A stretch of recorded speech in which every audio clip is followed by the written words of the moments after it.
Morning. Welcome to the garden outside the compound of King David's tomb in Har Zion, the mountain of Zion, Jerusalem.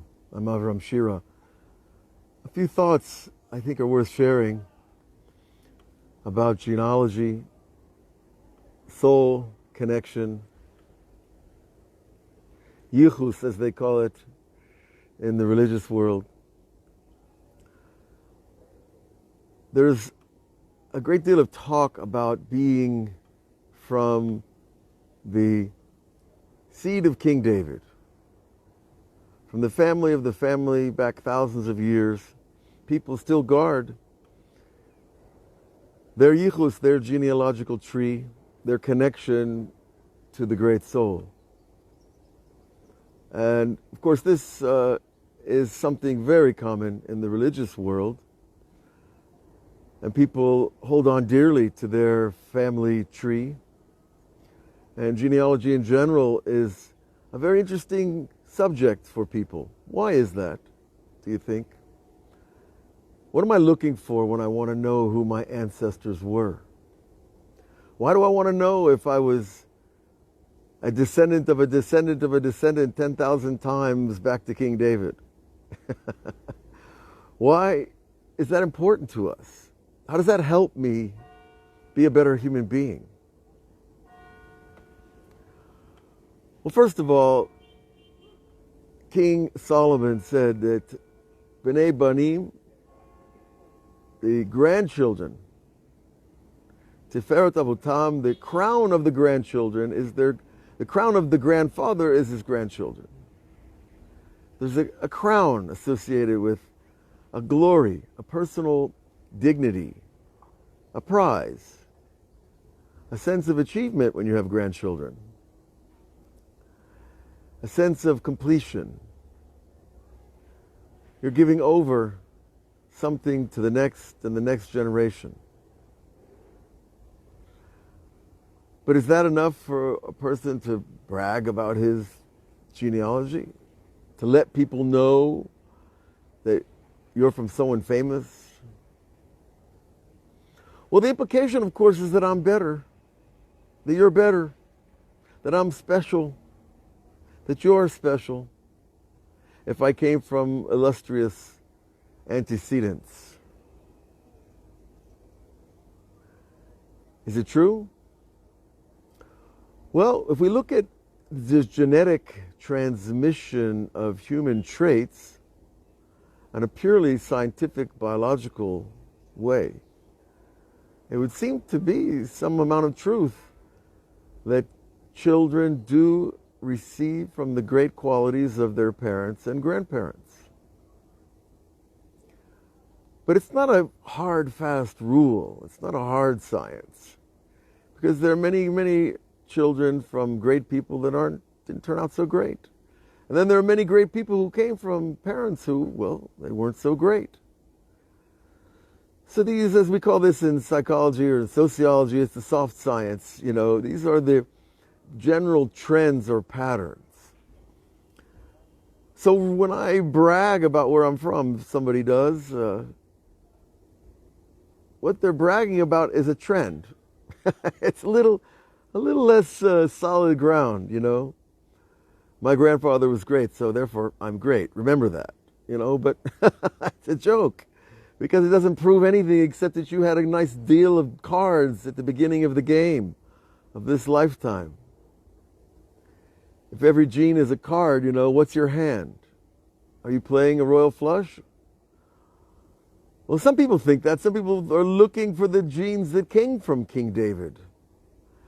Some people are expending a lot of money and time and effort to find out who they are from and what that means to them.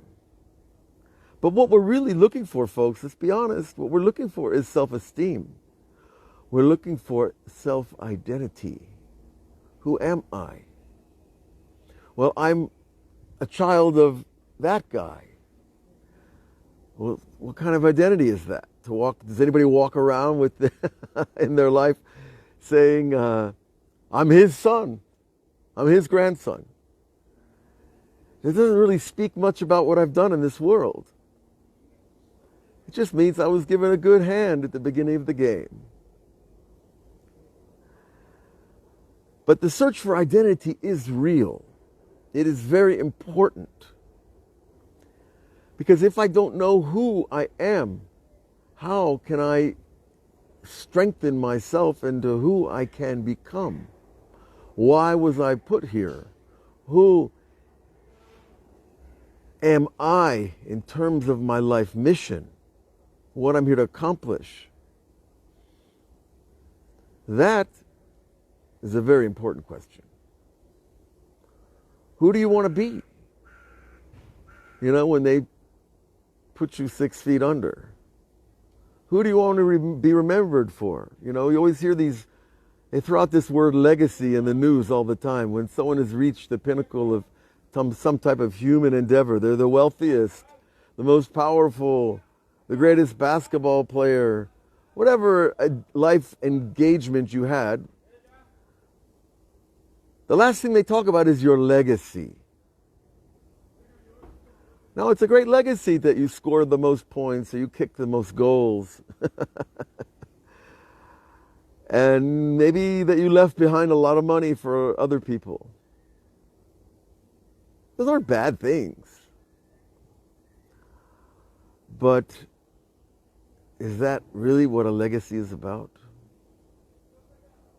So the Torah comes along and says, Asu talmidim harbe, make many students. Share your wisdom, share your knowledge, share your experience with people who have had less experience. And those students become a different kind of legacy.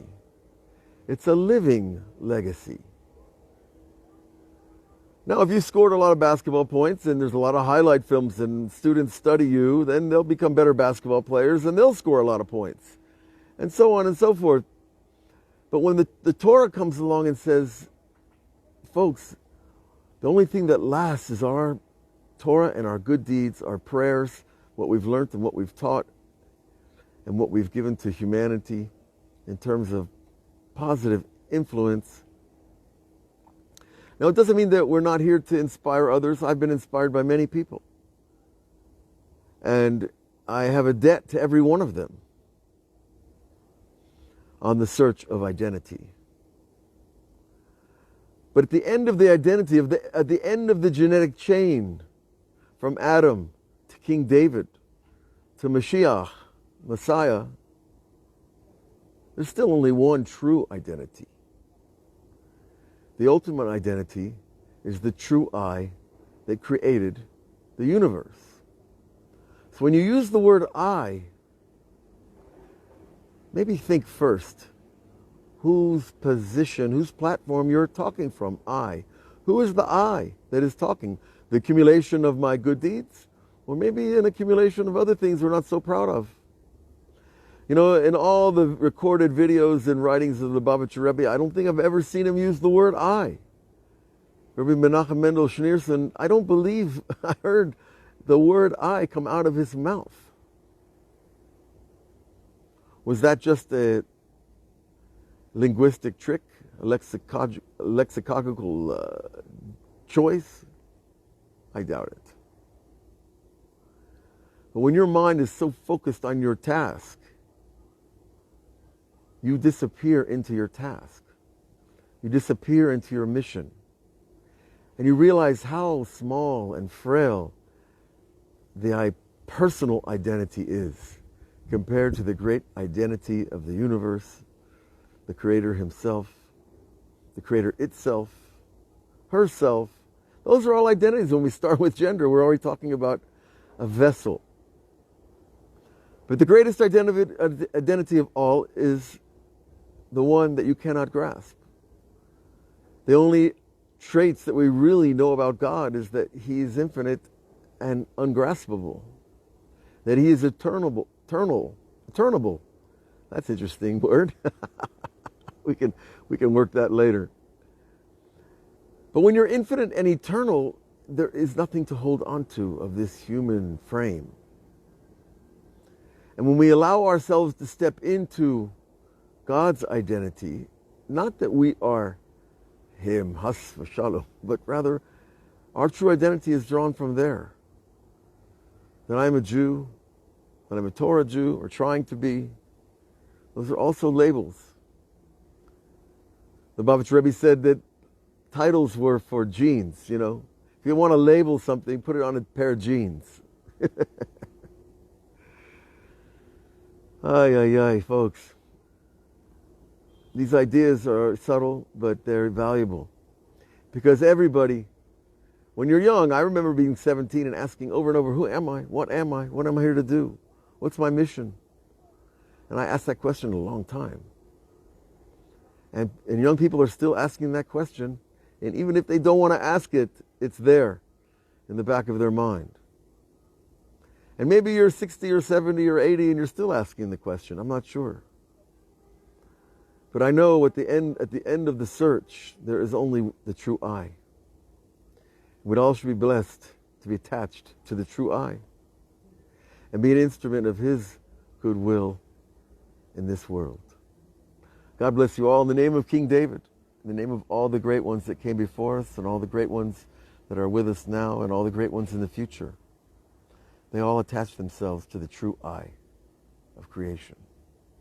Hashem Yitbarach. See you again. All the best.